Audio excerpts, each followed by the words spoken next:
Hi everybody, it's Az here from HeelvsBabyface. So, something pretty big happened at Riot yesterday. 150 odd employees, or up to 150 odd employees, walked out in demonstration of current rules regarding forced arbitration at the company. Now, before I go into the brunt of today's video, I just want to make my stance perfectly clear from the get-go, because there are things that I do want to challenge in this video, but my stance is I don't believe in forced arbitration at all. I 100% agree that all employees should get their day in court, should, unfortunately, matters proceed to that stage. I don't think that it should be taken out of the court's hands. Let a judge go through the evidence and make a determination based off what they see. I think that is the right of everybody. The person may have a case, they may not have a case, but they absolutely have the right to be put in front of a judge and argue their case. So, I do not agree in any shape, way or form with forced arbitration. I think it's a very sinister and sneaky and maniacal attempt by a company to absolve themselves of potential blame and also potential lawsuits as well. They're covering their own ass, but they're doing it at the expense of the employees, and I don't agree with it. That said, I do think there's more to unpack here with the Riot stuff than meets the eye. And I think it's very easy to make a video just saying, I absolutely support everything that's going on here because I think it's great and fantastic and all that kind of stuff. But the fact of the matter is, this whole situation is very complicated.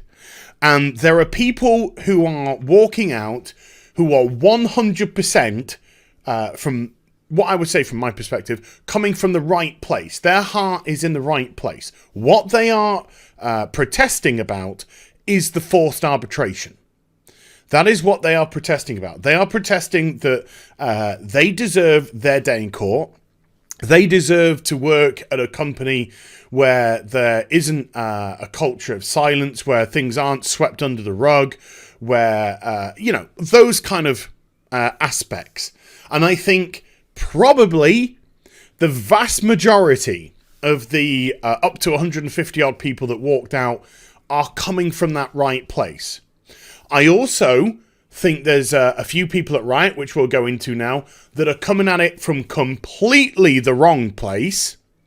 And they are trying to use this as a way to, again, I hate to say the term because it's just such a disgusting term, but to do their social justice. Oh my God.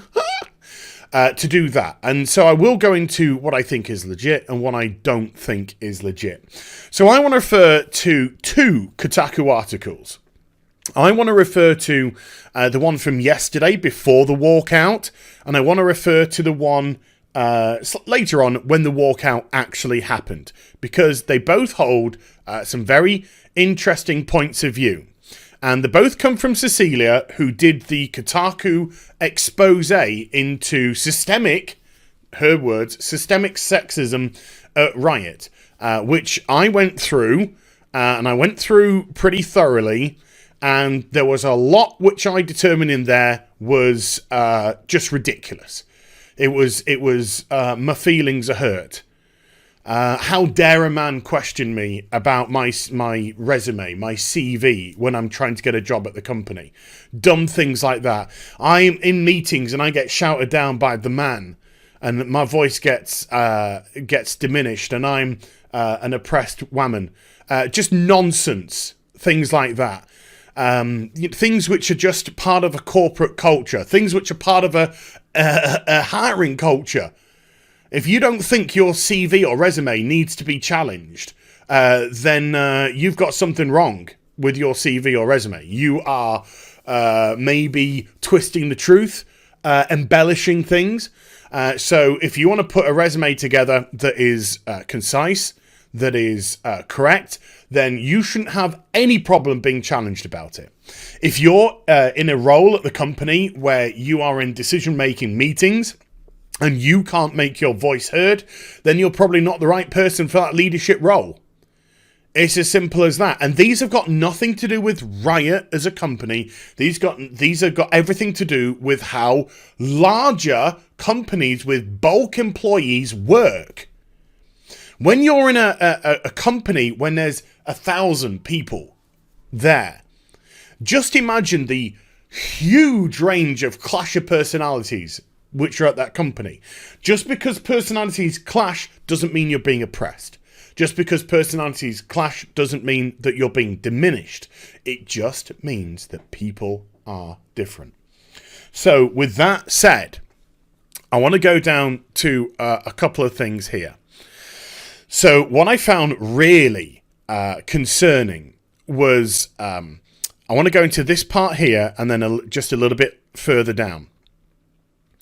One other current employee who previously told Kotaku that she would not be walking out changed her mind because Riot had not yet fired the manager whom the two plaintiffs are accusing of sexist behaviour. Now, there are two cases, current cases in litigation, which have been forced into arbitration. This is one of the reasons why this whole protest is happening. I did a video on it last week. Watch that to get the full brunt of it. But this person is saying, I'm joining the walkout because the person who is being accused hasn't been fired. This is crazy talk, right? Now, I'm not defending the person. The person could be a sleazebag. The person could be doing exactly what is being said of them. But you don't fire somebody for an accusation. You know, we have this culture today where it's all believe women, me too, all this kind of stuff. And it's nonsense. It's particularly believe women. Don't believe women. Don't believe men. Don't believe anything. Believe evidence, people. Believe proof. That is what you need to believe. And so all these virtue signalers that are just like, believe what women say. No, believe the evidence. That is why we have a justice system in the world. You put your evidence, you present your evidence, and a determination is made by a judge who, by the way, is going to be coming at this from a point of view of, I'm just looking objectively at what is put in front of me. They don't care if you're male, female, black, white, whatever. They are just looking at the evidence in front of them and making a determination. So this person may be the scumbag that people think he is. He may not. And he or they deserve their time in court just as much as the employees deserve theirs in arbitration. This stance is, oh, we want one rule for one and one for the other. No. The whole point about dissolving this arbitration, this forced arbitration, is to put you on parity, to give you an even ground. This here is nonsense talk. This here is saying, no, we deserve the upper hand. If we speak out, people should just immediately believe us. No, you can't have it both ways. This is absolutely nonsense. You can't have it both ways. So here's the other point that I want to make. This is a statement made by Riot last week, okay? And this is in response to the potential walkout. While we will not make a change to our policies while in active litigation, last Thursday we announced that we've made the call to pivot our approach. As soon as active litigation is resolved, we will give new rioters, that's the name they give for the employees, the choice to opt out of mandatory arbitration for individual sexual harassment and sexual assault claims. At that time, we will also commit to having a firm answer on potentially expanding the scope and extending this opt-out to all rioters. So with that, I can absolutely understand why they would proceed with the walkout. Because this isn't committing to anything. It's only saying once we've done with the forced arbitration that we've currently got going, then we will give new employees the option to opt out. But current employees, there hasn't been a decision made about that. So I absolutely 100% support why they would walk out based off a statement like this from Riot. Like I said, there really is two sides to this argument.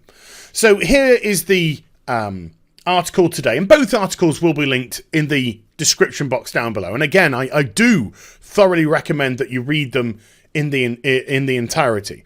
So up to 150 odd employees walked out. They gave them they went and got a megaphone and stuff, and some people gave their stories. Some people were worried about walking out, and like I said, for the most part, I really think that there was a legitimacy from the vast majority, and I think the intention of the vast majority of people was absolutely right.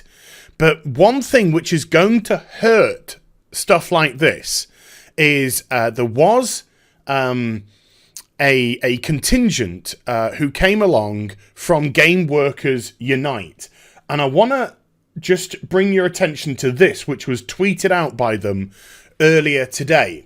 And this is a major concern of mine. Now, I've agreed with a lot of stuff that Games Workers Unite has done. This, I absolutely do not agree with. And I'll tell you for why. Because this seems to be starting a witch hunting culture. And once you start a witch hunting culture, people are going to see that like through glass. They're going to see the transparency of it, and it's actually going to turn people away from the legitimate cause here. And I'll tell you why I think it's a witch hunting culture. Because if you go through this statement, and this is actually about Quantic Dream, people that made Detroit Become Human, Heavy Rain, Beyond Two Souls, etc. A company, I mean, games which I absolutely love, but obviously there has been a lot of controversy surrounding David Cage at the company. Google that, look into it. I don't want to go into that for this video, but there has been controversy going into that. There's also been controversy about certain things which are sent around the offices in the past, and I don't want to say it's blown over, but it's kind of diminished over the time. But it's been brought back to the forefront now, and it says Games Workers Unite join the French union Solidaires Informatiques. My French is terrible. In a call for testimonies regarding the presence of potential naughty predators at Quantic Dream. We have been informed of acts of naughty harassment and naughty assault committed against women who work and have worked in the company. Number one, why is it just against women? For a start, if you're representing, that should just say, people, employees. When you're just going for one gender, you're looking quite biased, okay? Just as by the by. Maybe it just should have been phrased better.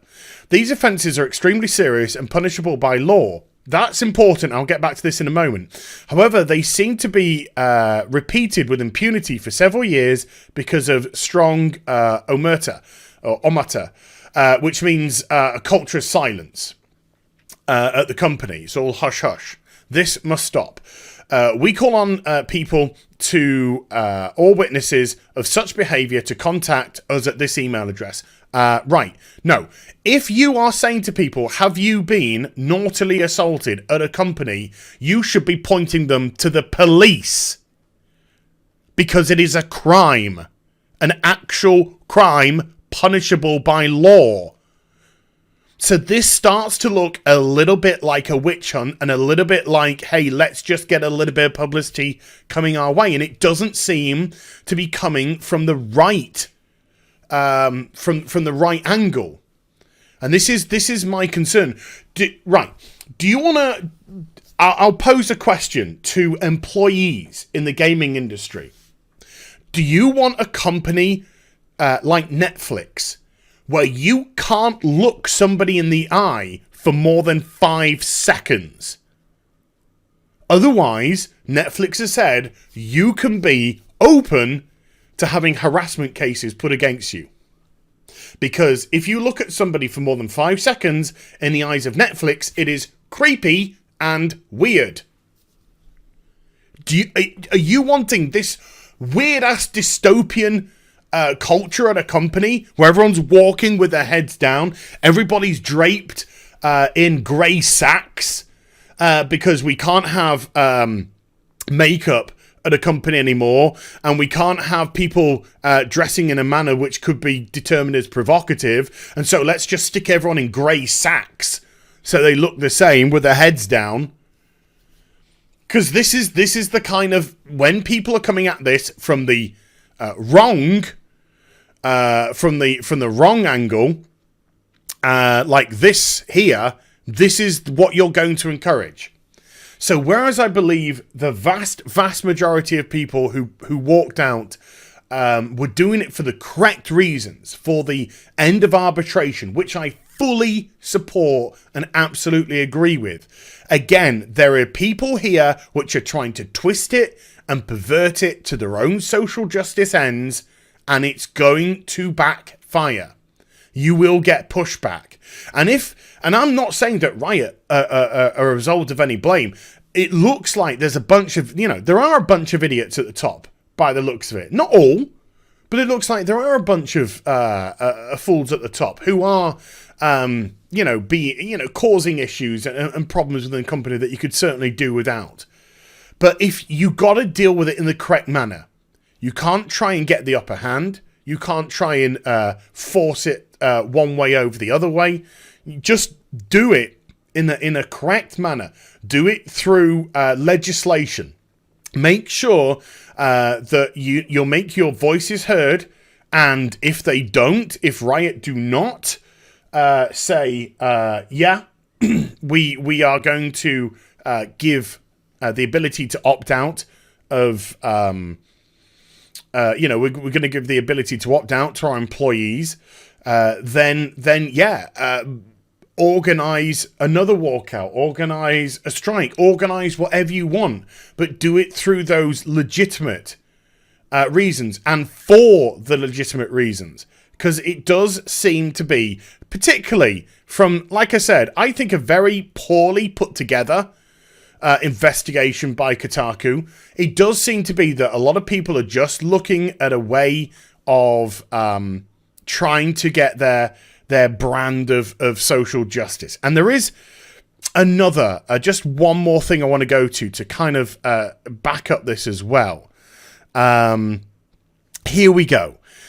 It's been 8 months since the original Kotaku article was released, and so far I haven't seen a single outcome of our diversity and inclusion efforts at Riot. I haven't seen a single metric or number to indicate things have improved, and I haven't seen a single project get finished. Right, yeah, because just ticking metric boxes is going to change everything. When you are forcing diversity and inclusion, that doesn't fix jack. That is all virtue signaling. You want the best people for the job. That's what you want. So if this is all you want to do, tick boxes,